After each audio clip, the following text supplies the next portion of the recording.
cartoony art style makes them look like ports of the levels as they appear in the microtransaction field mobile game. And this is a guy from Twitter named Domino Super X. Here's his tweet. He says, I don't know if this is going to be bothering people, but I feel like it should be pointed out. The tracks they added to Mario Kart 8 Deluxe looks completely different from the courses in the original game. The art style just looks like the Mario Kart Tour app. How do y'all feel about this?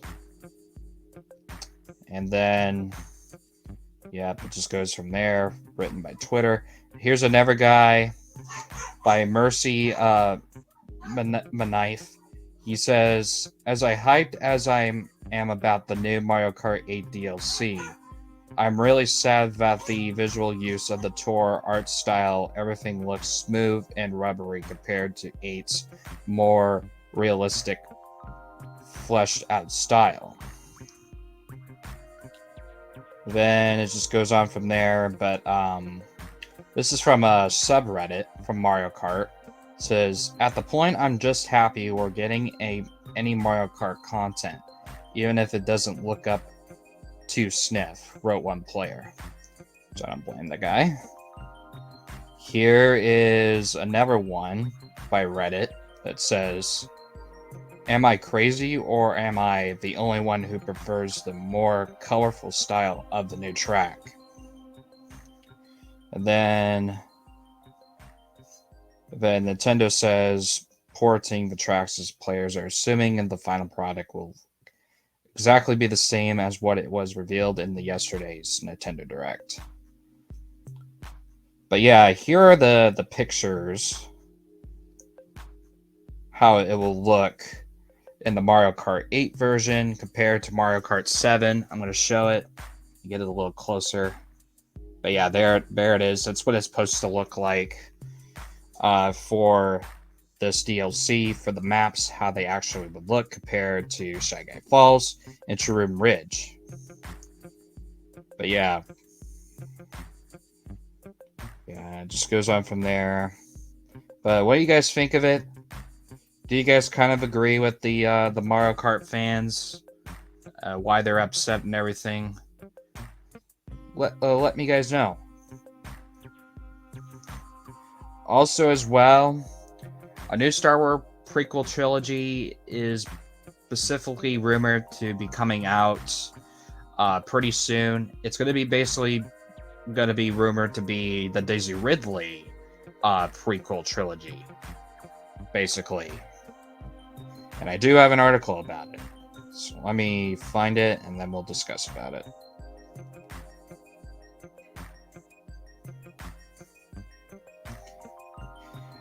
Alright, it says Daisy Ridley reporting to set the headlines for 3 Star Wars projects. Rey will be making her return to Star Wars.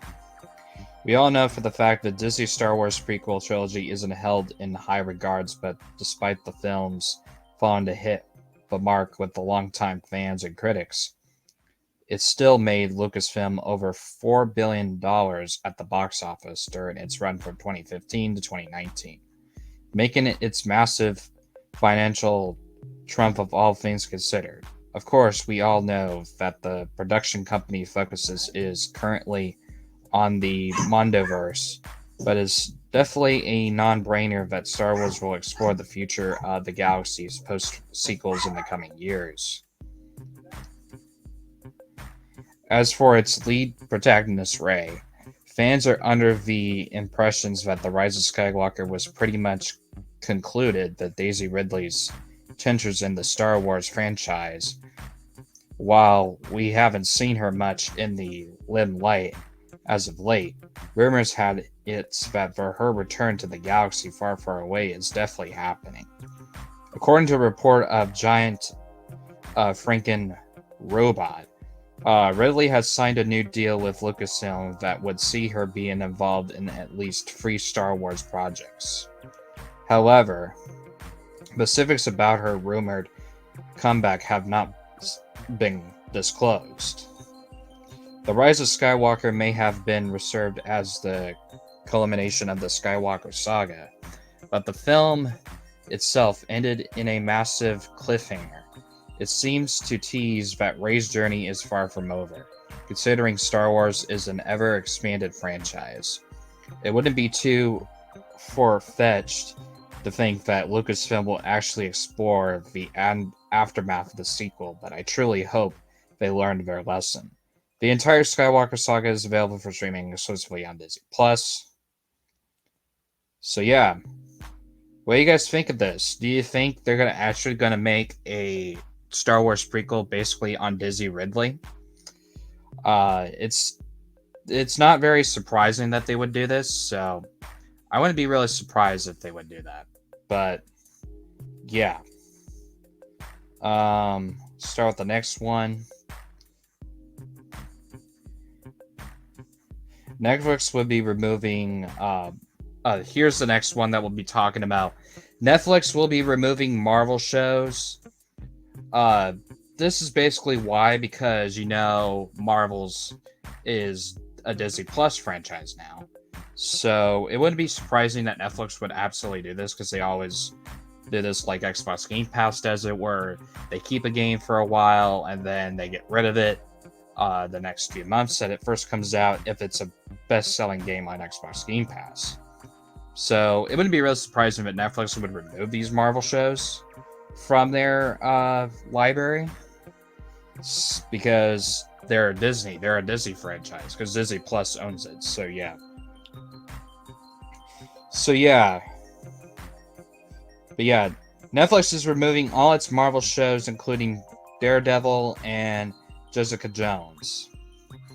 The way Netflix notifies you of this is really, really shady.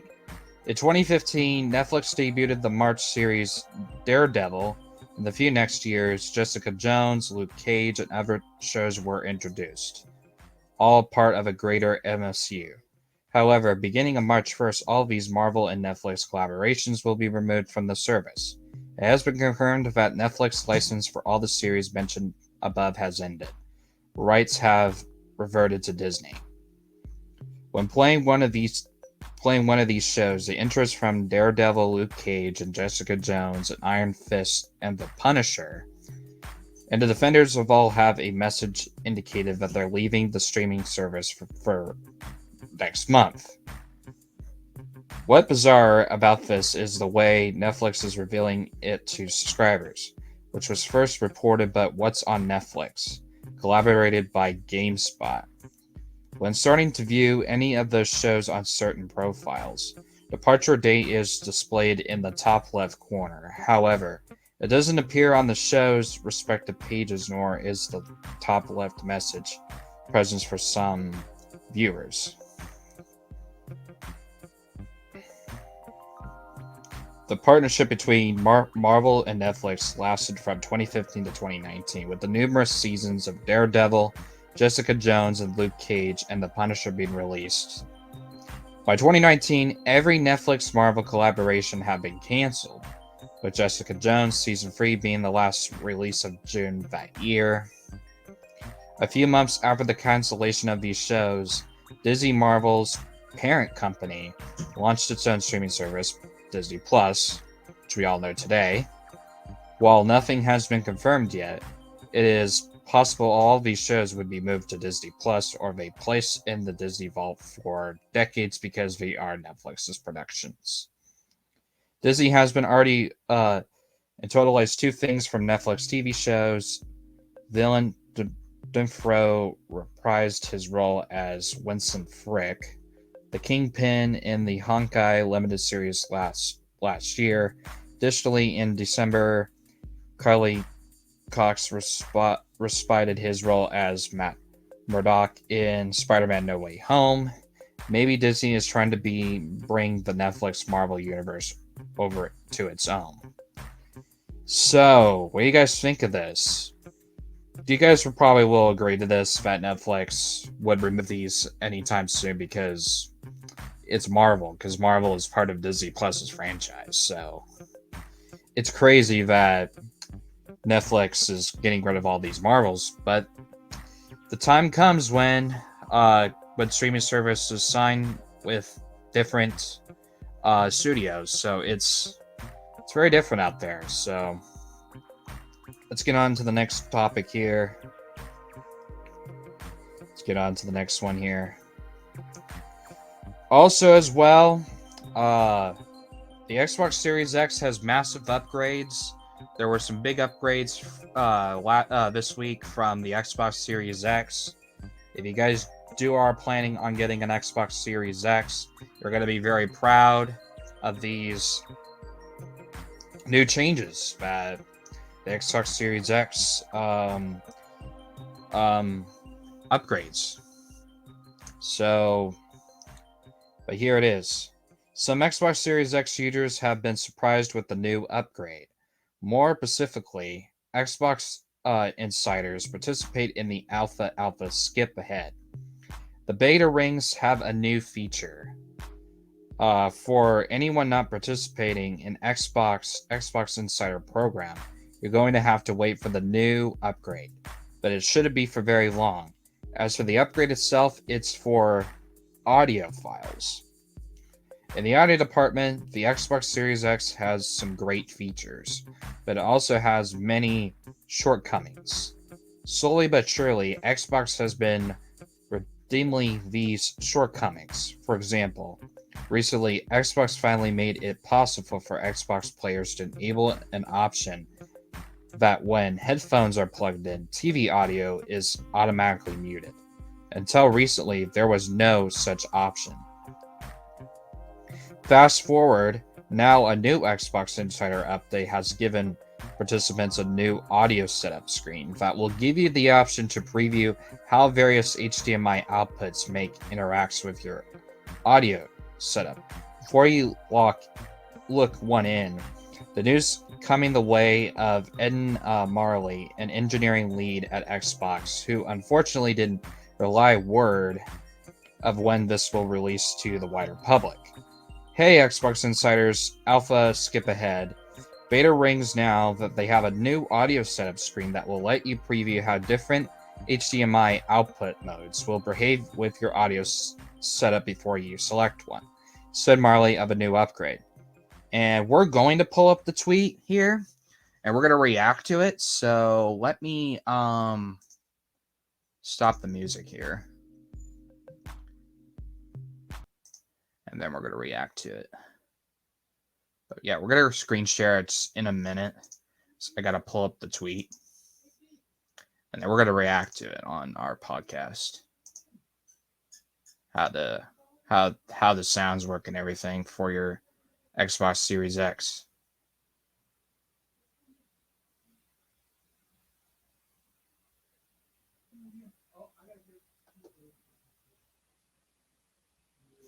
Hold on, guys. Something's going on real quick. Just bear with me for a couple seconds. And then we'll react to this.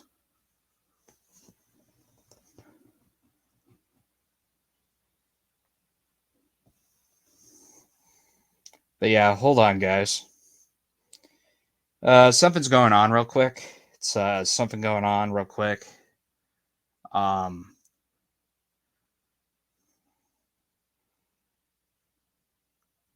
So hold on, guys.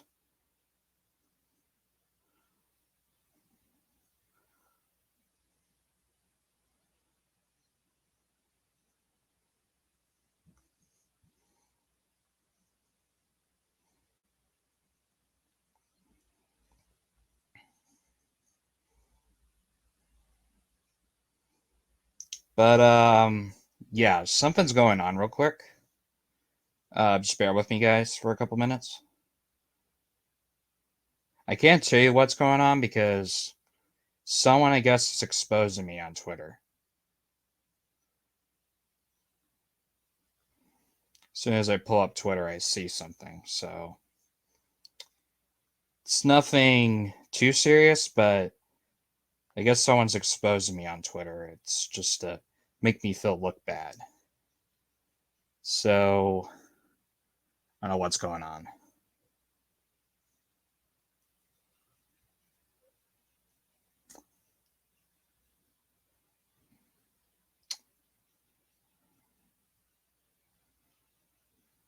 But yeah, hold on, guys. But I'm going to take this tweet down real quick.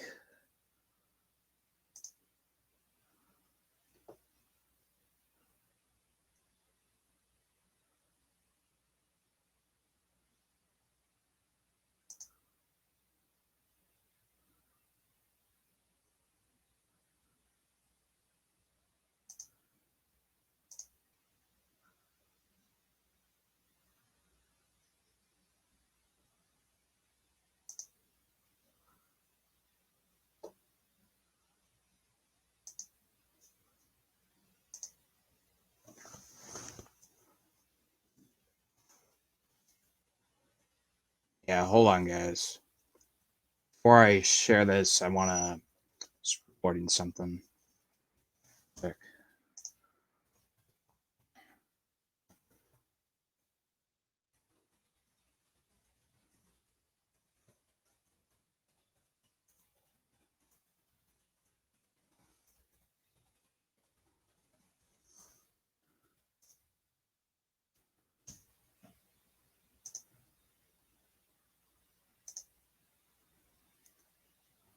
But anyways, let's get on to this article. Let me just type up his username and we'll react to it on Twitter.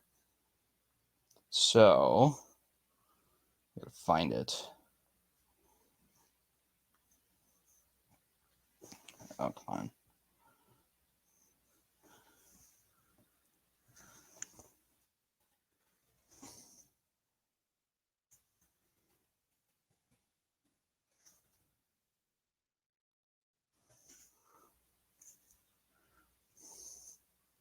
Oh, okay. Spelled it wrong.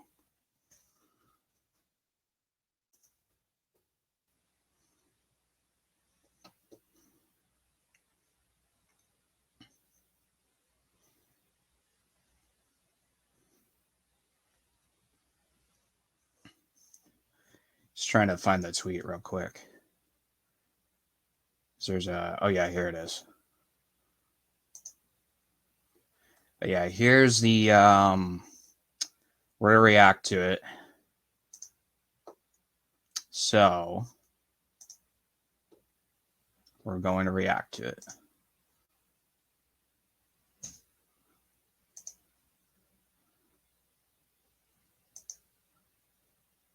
Um,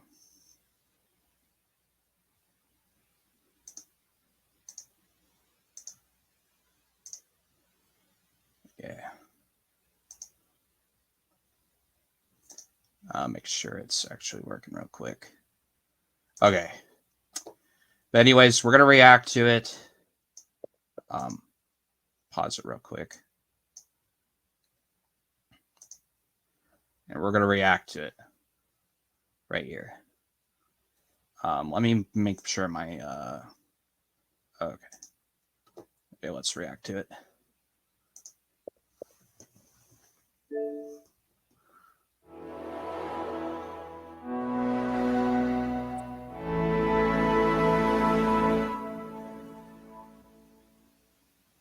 I definitely like the sounds.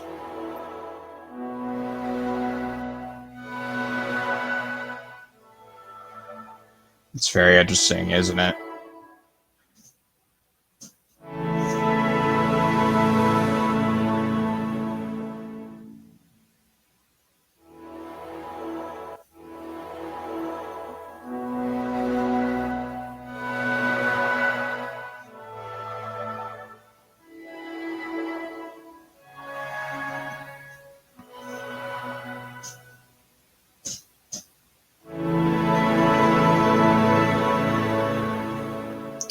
That last one was actually pretty good. So yeah, that's what I wanted to show you guys how it actually works and everything. So yeah, interesting. But what do you guys think of those new sounds? They very interesting, aren't they? But put the music back on. All right. All right. But yeah, here's the rest of the article. As of always, we will keep you updated as more information is provided, but non-Xbox insiders should anticipate waiting at least a couple of months before they get access to this upgrade. Yep. So yeah, what do you guys think of this? Do you think it's going to be a good upgrade? Let me know. Let me know down in the comments what do you guys think. Anyways, get on to the next article here. Gary Bowser has been arrested because of this. I will tell you guys why he's arrested. But yeah, Gary Bowser, the head, like one of the the co-founders of Nintendo, I guess, is being arrested. So, let me find an article here. Okay, wrong article. But yeah, here's Gary Bowser, and this comes from Verge. Bowser is going to prison for selling Nintendo Switch hacks. Gary Bowser has been sentenced to 40 months in prison. Gary Bowser is the leader of a group that sold mod chips for video game consoles. Has been sentenced to 40 months in prison over his involvement with the organization. Department of Justice said in a release Thursday. Bowser was part of the Team Executor, which made hacks for Nintendo Switch, Nintendo 3DS, the Nintendo Entertainment System Classic Edition, Sony's PlayStation Classic, and Microsoft's Xbox. DOJ said Bowser's role was to administrate the websites that communicated with customers offering devices for sale. He pleaded guilty to 2 felony charges in October 2021, and the DOJ's release noted that as part of his plea agreement, Bowser has agreed to pay $4.5 million in his restitution to North of America. The sentence is the latest update in what's been ongoing saga. Bowser was arrested in Dominican Republic in September 2020. and was deported to the U.S. and has been in federal custody since he was arrested. Bowser agreed in December to pay $10 million to settle a lawsuit brought against him by Nintendo. So yeah, this is very crazy why he would actually do this. But yeah, it's crazy to see Gary Bowser in jail, and that's just crazy, you know. But yeah, before I do, I'm gonna check Discord real quick. Real quick.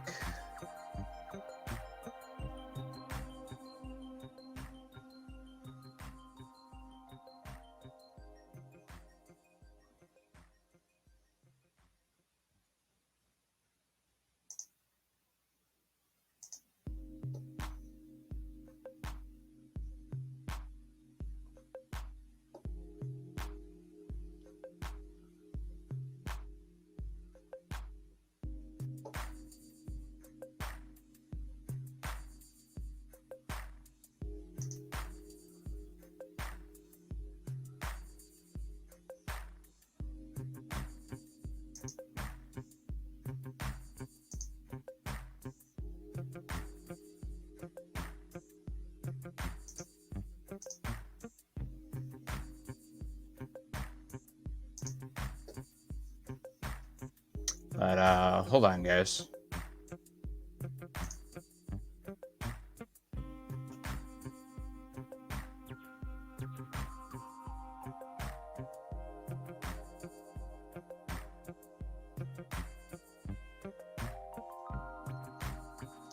Hold on, guys. I'm gonna drop back that Discord, and I'm gonna screenshot some stuff real quick.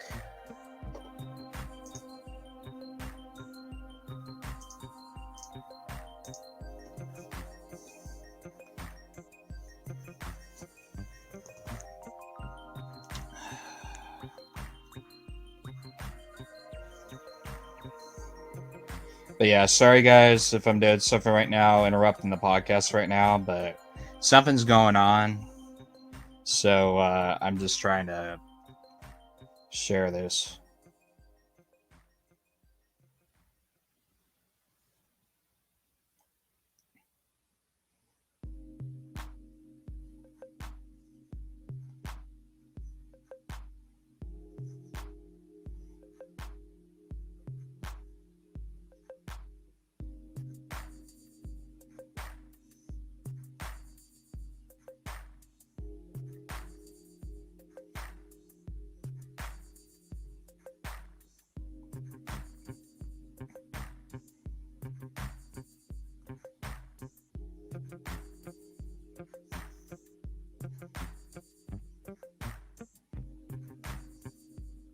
But anyways, I'm gonna leave this anyway.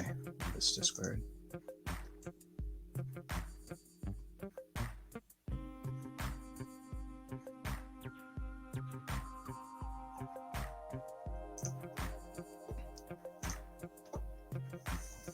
But anyways, let's move on. Forget about this, but yeah, sorry about this, guys. Someone's exposing me on Twitter, so I'm not gonna tell you who it is, but somebody is. So I'm not gonna tell you who it is, but yeah, we're gonna move on. Nintendo 3DS Esports Eshop will be continuing for Nintendo 3DS. So, and I got an article about it. So, and we'll discuss about it.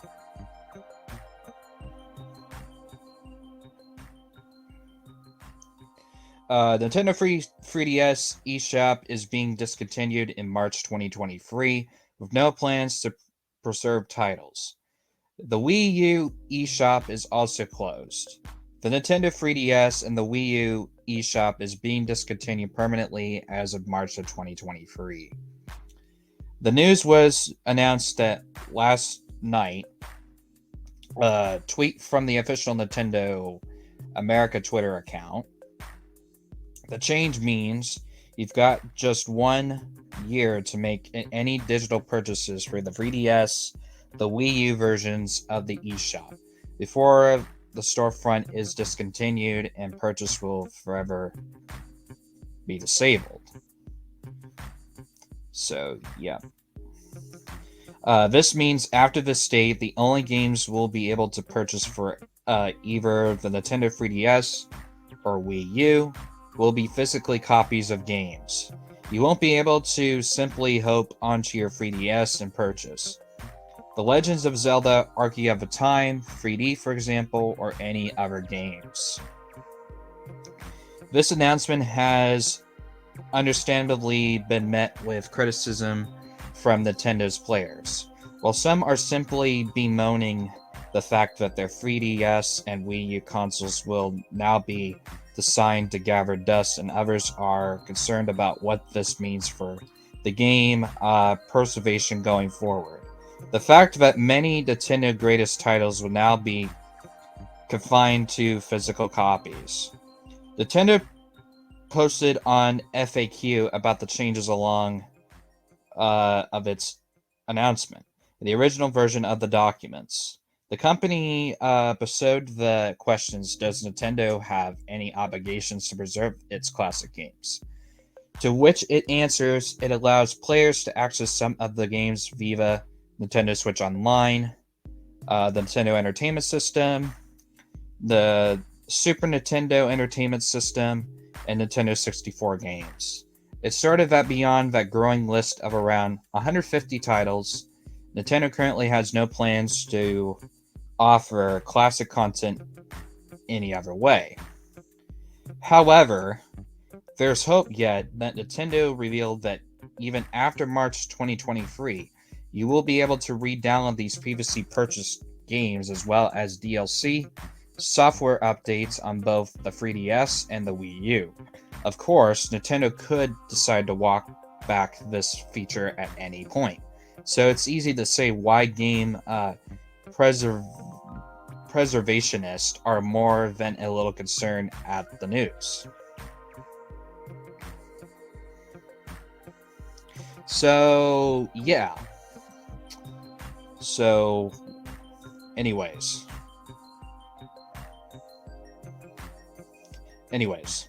So yeah.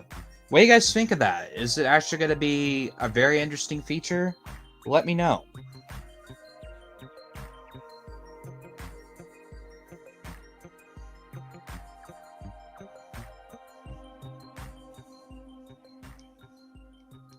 Also, as well, Xbox Game Pass games are being removed for some of the games that will actually be removed on Xbox Game Pass. And I do have an article about it. So, let me find it here.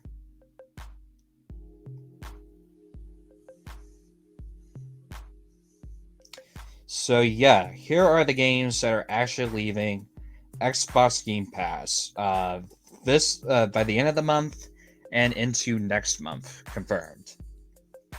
Hypnosis Space Outlaw will be leaving Xbox Game Pass on February 28th. Killer Queen Black will be leaving February 28th. Stealth Inc. 2 will be leaving February 28th. Taihu Luna Nights on February 28th. And then Titanfall will be leaving Xbox Game Pass on March 1st. The original Titanfalls will be leaving Xbox Game Pass on March 1st. So yeah, that is crazy that Titanfalls is one of the games that the very first Titanfalls are actually going to be leaving Xbox Game Pass. Sorry, I can only lurk right now as I'm currently watching the new season of Demon Slayer. Oh, you're fine, Rachel. I appreciate you stopping by. I was tuning your stream earlier until I had to leave your stream because I guess I got to get the sub from another streamer, so that's why I left. But yeah, you're good. Enjoy watching your show. But Rachel, if you do miss my podcasts, you can actually rewatch them here on Twitch, or you can rewatch them. You can watch them on YouTube. I always upload them every Saturday. So if you do want to check them out from the very beginning when I first started these podcasts as a project, go and check them out in the YouTube playlist. But anyways, yeah, what do you guys think of it? It's going to be very interesting how it goes. But yeah.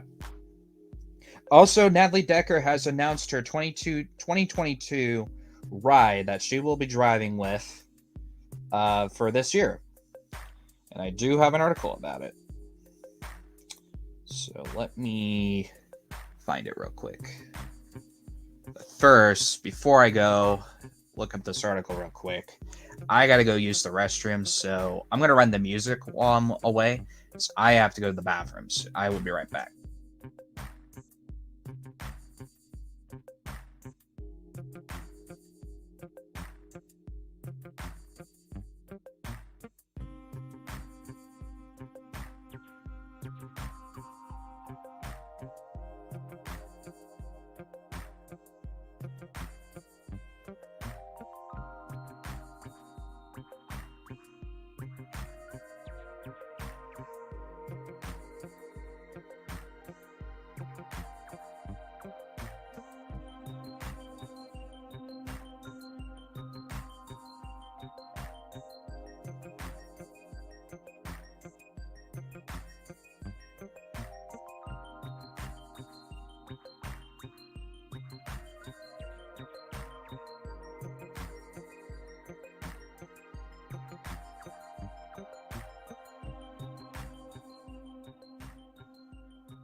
Alrighty, guys, I am back. Sorry I had to step away from the podcast for a minute because I had to go to the bathroom, so sorry about that. So, anyways, let's get on to that article about Natalie Decker announcing her 22 NASCAR ride After hinting at plans for this week, the deal has been announced. Resume Brothers Racing. Natalie Decker has been teasing a NASCAR deal for the past several weeks. On Wednesday, that deal was finally announced. That view Natalie Decker's 22 car below. Decker will drive the No 33 entry for the Resume Brothers Racing. She will be running in NASCAR's Xfinity Series at Daytona International Speedway this weekend.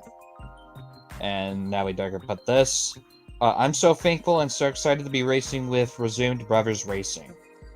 Decker added this into her quote: "There are such an amazing team, and I'm excited to be able to kick off my 22 season in the NASCAR Xfinity Series at Daytona with a functional beverage. Nerve Focused and N29 partners are on board." And then she stated this: "I can't believe this is happening, and this is a dream come true for me, to be able to race in the NASCAR Xfinity Series on a high banks of Daytona." And then Nerve Focus Plant Fuel will serve as sponsor on the machine. We are excited to be partnering with Natalie and RBR Racing for Daytona and the upcoming 22 season. Quoted by Howard Denver, CEO Nerve Focus, Natalie's accomplishment and off the track reflects our vision for the brand. And then also as well, and this does come when Natalie ran part-time in the NASCAR Truck Series with Esports. She also drove for Tony Ives in Trans Am Series, where she finished second on the Charlotte Roval. Josh Resume, owner of the Resume Brothers Racing, stated that, "I'm really looking forward to having Natalie behind the wheel with our Resumed Brothers Racing at Daytona. Natalie has shown success on the high banks in the past. We are looking forward to sharing more of her success with her." So yeah, and she puts a Twitter thing on here, her tweet and stuff about that she was announcing this, and she posted it through her TikTok, but posted it on Twitter. So, but what do you guys think of this? Are you guys happy for Natalie Decker? Does she definitely deserve to be in this ride in the Xfinity Series? She ran in the trucks, I think, for 2 years. So, what do you guys think? What do you guys think of what talent she'll bring for this team in the coming years in 2022 in the Xfinity Series? So let me drink some water real quick. Okay. Let's start with the next article. But yeah, let's start with the next one. A former Xbox 360 game is coming for free with Xbox Live Gold. I do have an article about it, and then we'll talk about it here.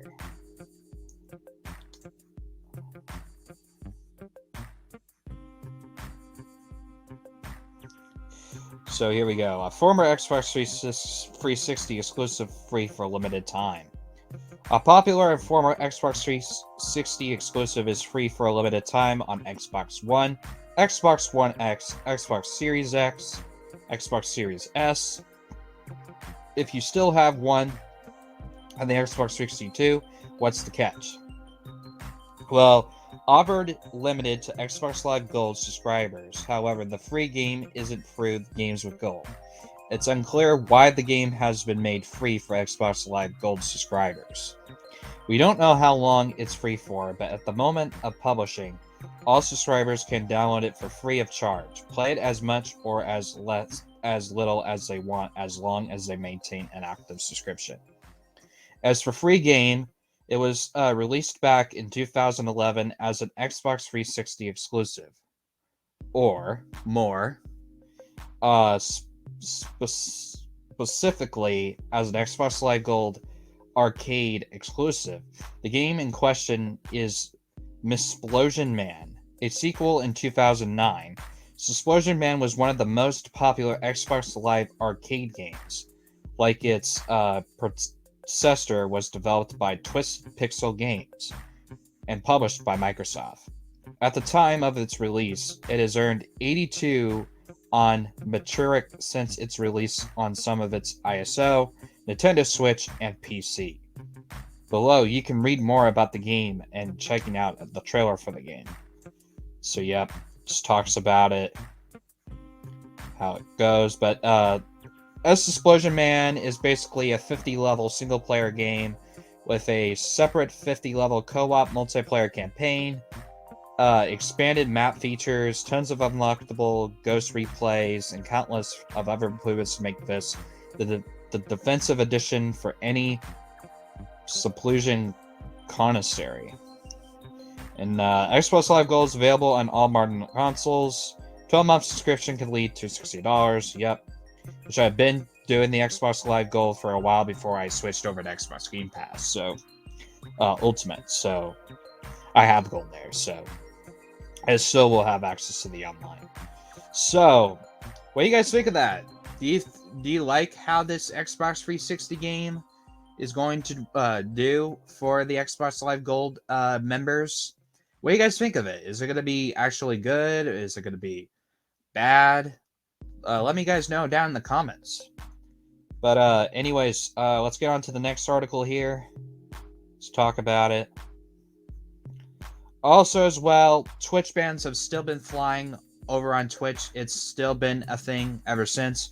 But this came when the Super Bowl was happening, when people were streaming Madden, and I guess they got in trouble for some reason for it. So, we do have an article about it. Twitch hands out bans during the Super Bowl for streamers just playing Madden. Twitch content creators got instrumentally banned from the platform for streaming Madden NFL video games during the Super Bowl. By now, it is common knowledge that streaming copyright material is not allowed on Twitch over the years. There have been countless stories of content creators being banned or warned for illegal shared content on their Twitch channel. Live pure paid view sporting events like the Super Bowl, the UFC fights are understandably included in this content ban. Apparently so is streaming Madden NFL. Recently, a couple of Twitch most popular streamers were temporarily removed from the platform for streaming anime.